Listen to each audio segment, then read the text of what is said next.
Bem-vindo ao canal Pensando Livre, o espaço da fé raciocinada.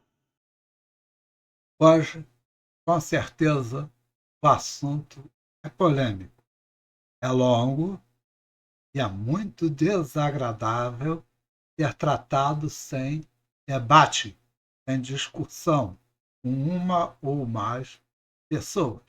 Neste caso, farei uma exposição onde será exposta a minha opinião com base em algumas figuras do Espiritismo. Então, vamos lá. Contrapartida. Precisamos de um turismo espírita?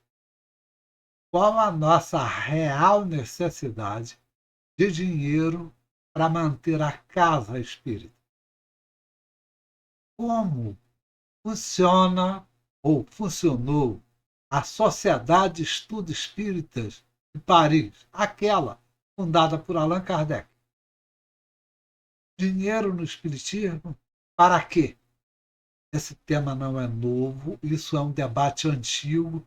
Só para você ter uma ideia, a Federação Espírita do Paraná, em 2019, já estava debatendo isso.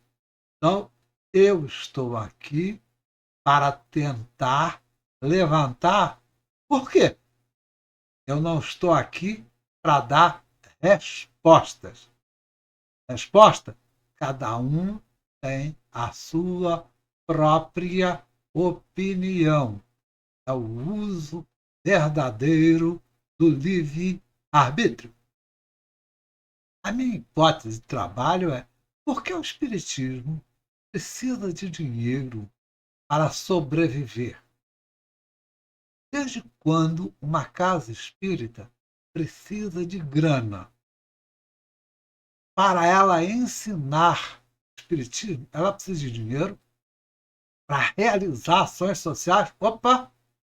Mas aí eu vou levantar a primeira dúvida. As ações sociais são coisas inerentes às casas espíritas ou nada tem a ver diretamente com as casas espíritas, e sim a um braço da caridade onde nós, espíritas, deveríamos de pôr, pôr algo para que seja distribuído aos mais necessitados de alguma forma. Mas eu não concebo, não entra na minha cabeça, e aqui já vai minha primeira opinião, fazer um bingo, fazer uma rifa, fazer um jogo no centro para que a gente possa arrecadar dinheiro para dar para gestante carente. Nem pensar nisso. Não entra na minha cabeça um jogo de azar sendo julgado no centro para financiar gestante carente. Não é por aí. Bom, fica a dúvida. Será que isso mesmo é necessário? Vou conversar usando as palavras do Allan Kardec. Afinal de contas, eu costumo dizer que quem não conhece a obra do Allan Kardec ainda não se tornou um espírita. Esse camarada que é um expert em romance, ele é um literato, ele não é espírita. Então, vou repetir palavras do Kardec. Vejamos então de que maneira será melhor se ministra o ensino da doutrina espírita. Então, eu estou tentando responder para que dinheiro para ensinar espiritismo. Não constitui ensino unicamente o que é dado do púlpito ou da tribuna. Então, a palestra é uma maneira de ensinar o espiritismo, mas não é a única. Há também a simples conversação, algo que nos centros espíritas que eu frequentei nos últimos anos acabou. Não tem mais conversação. O cara faz a palestra e ninguém pode perguntar nada, pode comentar nada, pode acrescentar nada. A palestra é cala a boca porque eu vou te ensinar isso ou aquilo. Bom, mas ensina todo aquele que procura persuadir o outro, seja pelo processo das explicações. Ora, se eu me sento numa roda de pessoas inteligentes, que aqueles camaradas que estão acima do QI do macaco, eu consigo dizer para eles, por meio de explicações, qual é a doutrina dos espíritos, para que ela serve, qual a filosofia há nela, o que há de moral extraída dessa filosofia para o nosso cotidiano, qual a ciência espírita que está por detrás disso tudo. Eu explico. Se o camarada for muito difícil de compreender, eu posso também contar para ele experiências. Jesus não usava parábolas. Kardec sugere que a gente use experiências pessoais. Ó, eu fiz isso no centro e aprendi por meio disso que isso é assim, é assado. Isso saiu de onde? No livro do médium, pô. Nada de massificação. Massificação é linha de produção da Ford, não é de formação de espírita. Não, você não consegue formar espírita numa linha de produção, pô. Então, certo para quê? Eu fui ver qual é a finalidade de um centro espírita lá no próprio livro dos médiuns, onde o Kardec diz assim: a sociedade, ou seja, o centro espírita, tem por fim o estudo de todos os fenômenos relativos às manifestações espíritas. Peraí. Então, no centro espírita, a gente participa de reuniões mediúnicas. É sim. É para isso. Ah, mas não pode ser qualquer um. Eu não estou dizendo que é qualquer um. Eu estou dizendo é que tem que ter. E a sua aplicação às ciências morais, físicas, históricas e psicológicas. O que ele quer dizer ciências morais? É a ética. É você pôr isso na tua prática. Não te falaram 1 milhão de vezes sobre reforma íntima? Você não mudou nada, não foi? Pois é, essa é a ciência morais que ele está falando. A ciência física é aquilo que diz respeito à sua mudança de postura diante da vida para melhorar a sua vida e a de outras pessoas. Por exemplo, eu era fumante. Ao parar de fumar, eu consegui melhorar a minha própria vida e dos meus familiares que fumavam junto comigo. Meus alunos na universidade fumavam junto comigo. Históricas também, pô. Quando você pega aquilo que o Espírito te ensinou, você pode ampliar o conhecimento da história a partir do que os Espíritos estão dizendo. E psicológica, por quê? Porque o Espiritismo é o consolador prometido. Logo, o atendimento no centro espírita visa esta ciência psicológica aplicada. Não é para desenvolver a ciência. Para isso tem a universidade, os cursos de psicologia, as medicinas da psiquiatria. Não é o caso. Isso aí é outra história. O que aqui eu estou dizendo é o consolo da alma, do coração. Por exemplo, uma mãe que perdeu um filho e tem a oportunidade de conversar com seu filho vivo em espírito. Você já imaginou o tamanho do consolo moral e espiritual que esta mãe vai receber? Pense nisso. É para isso. Essa é a finalidade do espiritismo. Consolador. Ah, mas é para dar sopa? Não. Não está aí, não. As questões de política. Então, Kardec já começa a bater duro. Eu sou um seguidor do Kardec e do Chico Xavier. Logo, eu não admito de forma alguma a questão política no centro espírita, no movimento espírita. Nem pensar. De controvérsia religiosa. Eu não sou católico, eu não sou protestante, eu não sou budista, eu não tenho que criticá-los. É problema deles. Não me cabe julgar essas pessoas pela religião que professam. E de economia social, lição interdita. O que é economia social? Economia social para o tempo de Kardec são as ações de assistência social. É o problema da economia local. Vamos vender coisa para poder melhorar aqui essa região que a gente está atuando no centro. Vamos vender picolé, vamos fazer uma lavanderia, vamos criar. Não, não é por aí. Centro espírita não tem que entrar nesta demanda.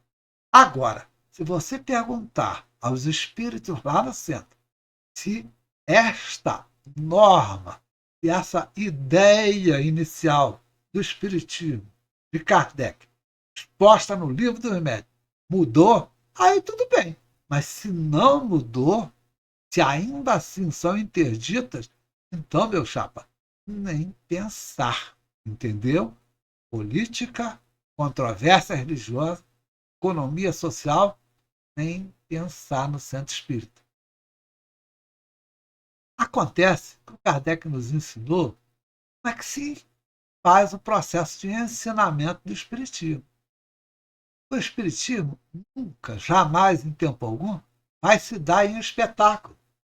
Sabe, aquelas palestras para milhões, para milhares, para centenas de pessoas que pagam ingresso. Kardec sempre abominou. Quem mais é contra isso? Eu. Eu também acho que massificar você não aproveita nada. Falamos, pois, da experiência, por experiência, porque o Kardec experimentou, ele vivenciou isso. Dizemos, o melhor método de ensino espírita é se dirigir àquele que ensina antes a razão do que aos olhos. Ou seja, no lugar de fazer uma palestra linda, maravilhosa, cheio de palavras difíceis, cheio de piadinhas, cheio de trejeitos, vamos fazer algo para balançar o racional de quem está escutando. A coisa tem que ser de coração para coração, olho no olho. Então não pode ser gigantesco. Por quê? Porque você tem que olhar nos olhos. Você não tem que encher os olhos. Mas a palestra foi maravilhosa. Tá. E você aprendeu o que dessa palestra? O que você vai mudar da tua vida a partir dessa palestra? Nada? Nenhuma reforma? Então não valeu a pena você ter ido, rapaz. Você só consumiu tempo. Esse método que seguimos é em nossas lições, pela qual somente temos que nos felicitar. Kardec viu que dava certo. Ele testou, ele aprovou. Está lá no livro dos médiuns, rapaz. Bom, ele diz também que a partida de todo esse estudo é a leitura. Aí vem a ideia das pessoas de pouca inteligência ou de má fé dizer, mas o Brasil é um país de analfabetos. Peraí. O brasileiro lê em média 2,4 livros por ano. Ele lê em média 2,4 por ano, mas não é a maioria, não é analfabeta coisa nenhuma. Ele só lê pouco, mas ele não é analfabeto. Entenderam? Você não pode dizer, mas tem 15 milhões de analfabetos. Pois bem, vamos ler para eles. Cabe a eu, a você, ler para o analfabeto, pô. Ou alfabetizá-lo, pô, para que ele leia sozinho. Por que não? Os que desejam tudo conhecer da ciência devem ler tudo o que acha escrito sobre aquela matéria. Então o Kardec está dizendo o seguinte, você quer aprender química? Vai ler química. Não adianta ficar deitado no travesseiro, colocando o livro de química embaixo e achando que vai aprender por simbiose. Isso não existe, rapaz. Isso é lenda, isso é piada. Devem mesmo ter o pró e o contra, as críticas contra as apologias, interar-se de diferentes sistemas. Isso é Kardec falando, rapaz. Ele já te dizendo, rapaz, não leia só o que é bonitinho, não. Leia aquilo que está criticando também. Por quê? Porque é desta visão, é desse contraponto que você vai formar a tua opinião, o teu livre pensar. Trazendo nossa pedra difícil, ele dizendo que ele botou lá. Não nos cabe ser juiz e parte. Então, você não pode julgar e, ao mesmo tempo, ter lado. Isso quem faz hoje em dia é o STF, mas isso não existe. Desde o tempo do Kardec, ele está dizendo: você não pode ser juiz e parte ao mesmo tempo. Você não tenha a ridícula pretensão, como ele diz aqui, de ser o único distribuidor da luz. Não, porque eu fui na palestra de fulano, fulano é maravilhoso, aprendi tudo com ele. Aí você dorme no dia seguinte, se acorda, não lembra de nada do que o cara maravilhoso fez na palestra de ontem. Bom, nós no Brasil temos um problema adicional, que é o analfabeto funcional. É o camarada que está lá na universidade, meu aluno, e, no entanto, eu ensino para ele uma fórmula, uma equação, um problema da ciência da computação, que é a minha praia, e o camarada olha e diz assim, levanta o dedo e diz, professor, não entendi. Aí eu pergunto, o que você não entendeu? Nada. Esse é o analfabeto funcional. Ele ouve, ele lê, mas ele não entende. Este é um problema sério, porque ele vai ler o livro dos Espíritos e não vai entender a filosofia espiritualista que ali está presente. Ele vai ler o livro dos médiuns e não vai entender a prática mediúnica. Por quê?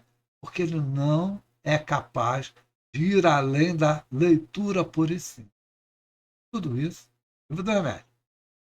Quando Kardec fala do dinheiro, ele usa um livro chamado A Viagem Espírita de 1862. E ele lança esse livro em 67, 1867. E ele diz assim: uma entidade espírita, um centro, deve prover as suas necessidades. Ela deve dividir entre todos suas despesas, pois isto seria desnaturar a finalidade essencialmente moral e instrutiva das reuniões.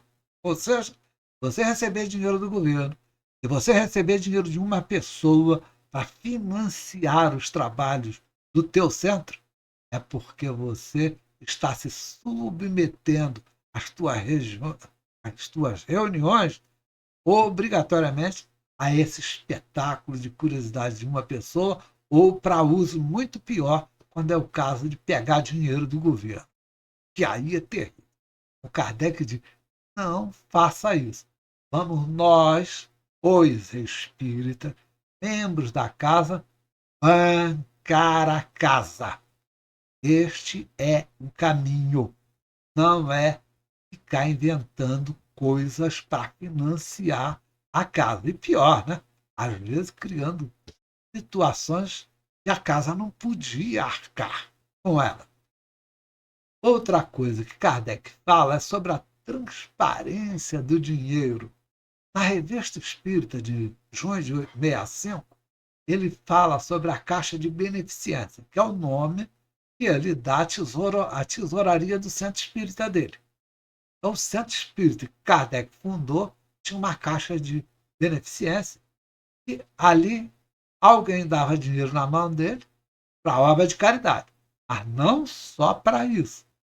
Então, ali entravam donativos, auxílios diversos e até empréstimo que o Kardec fazia para poder manter a casa. E ele dizia assim, olha, eu peguei tantos francos, gastei tantos francos e atualmente restam em caixa 257 francos. Isso aí é ser espírita. É você ter transparência total com o dinheiro dos outros. Claro, lógico. E ele diz, por meio de doações, o capital da Caixa foi aumentado, e aí ele recebeu 10 mil francos em 1860. Deu para pagar anos de aluguel lá da Sociedade Espírita. Ele teve outros donativos que ajudaram o pessoal de Lyon, os operários de Lyon, ficaram sem emprego, estavam em greve, não sei o quê. Ele ajudou, através do Leon Denis. Pô, ele era assim, cara. Agora, era transparente. Ele fazia na revista espírita balancetes. Ele mostrava onde tinha usado o dinheiro. Ainda é difícil você reunir um monte de gente de forma homogênea. Claro. Por quê? Porque os interesses dos estudos são diferentes. Eu, muito mais pela ciência, outros mais pela filosofia. Então, não é uma homogeneidade. Não. Mas, para o bem da causa, as reuniões espíritas devem se modificar por pequenos grupos. Aí está a grande sacada do Espiritismo. Não é para fazer federações gigantescas, centro espírita com 4.000 pessoas. Isso é burrice. Ou, pior, é canalice. Bom, eu disse que o vídeo seria forte. Grupos de 20, 15 pessoas vai ser muito melhor do que um grupo de 300. Claro, ó, o Espiritismo não é multidão. Quem falou que o Espiritismo é multidão, rapaz? Isso não saiu da minha boca, da minha cabeça. Isso está no livro dos médicos. Vai ler para aprender. Eu chego à primeira conclusão, já que eu farei mais uma parte deste vídeo polêmico e complicado. Como seguidor de Allan Kardec, eu garanto que eu considerei que o grupo espírita tem por finalidade o estudo de todos os fenômenos relativos às manifestações espíritas, suas aplicações nas ciências morais. Aí vem a ideia. Você não conversa com os espíritos no espiritismo, o que você está fazendo no espiritismo, cara? Vai ser católico, pô. Vai ser da Assembleia de Deus, vai ser sei lá da onde, pô. O espírita tem que se comunicar com os espíritos, pô. Considerando que aprender também a simples conversação resolve, pois ensina aquele que procura, pois está ensinando aquele que procura persuadir o outro. Mas não é proselitismo, nem pensar. Seja por processo de explicação ou de experiência, conforme já disse. O verdadeiro espiritismo jamais se dará em espetáculo, nem subirá no tablado das feiras. Então você acha que deve ir pregar o espiritismo na rodoviária? Não faça isso. Não faça isso. Não precisa disso. Além de que o melhor método do ensino espírita é aquele que primeiro ensina a razão e depois aos olhos. Então, primeiro você convence o cara por argumentos racionais. E aí, se ele se convencer, a conversa continua. Se não, termina ali. Diante disso, eu concluo aqui, nessa primeira parte, que grandes corporações espíritas são danosas ao espiritismo. Por tua atenção, obrigado. Inscreva-se no canal. Se você gostou, deixe o seu gostei. Se não gostou, deixe o seu não gostei. Compartilhe este vídeo, mas não se esqueça, importante mesmo é o teu comentário. Até a próxima!